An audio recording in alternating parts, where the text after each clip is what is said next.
اینکه گفتن آیا ائمه علیهم السلام از حاجات ما اطلاع دارن یا ندارن، عزیزم اگر نظر شیعه را میخواهید، نظر بنده را میخواهید، بله ائمه علیهم السلام، آقا امام رضا که من امروز بخوام برم حرمشون از حضرت حاجت بخواهم، نه تنها الان حاجت منو میداند، بلکه قبل از آن که من به دنیا بیام، قبل از خلقت من، امام رضا میداند که من روز فلان، ساعت فلان، دقیقه فلان به حرم او میروم و این حاجت را از او خواهم خواست.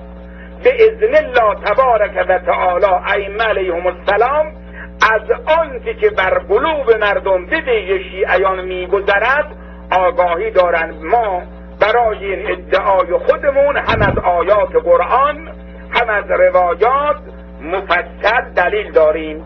از آیات قرآن هم خدای عالم صراحت دارد: قل اعملوا فسیری الله عملکم و رسوله و المؤمنون. عملی هر چه میخواهید انجام بدهید، خدا میبیند شما را، پیغمبر میبیند، مؤمنون هم میبینند. آقا امام رضا فرمود مراد از المؤمنون ما ائمه هستیم، وگرنه مؤمنین عادی پشت گوششون هم نمیبینن. ما عقیدمون این هست. مرحوم آقای شیخ محمد رضای قمشه‌ای از علما و بزرگان شیعه هست. امام راحل در کتاب مصباح الهدایه صفحه 121 نقل می کند از امام از ائمه که می گوید لهم الولایة المعنویه و السلطنة الباطنیه علی جمیع امور تکوینیه و تشریعیه. ائمه علیهم السلام بر تمام امور تکوین و امور تشریع ولایت تامه دارند به اذن الله تبارک و تعالی. این سخن امام راحل به عنوان یک فقیه مسلم مطرح کرده. حالا وهابی ها میتونن تحمل کنن، اگر نمیتوانن ما میگیم قل موتو به غیظکم.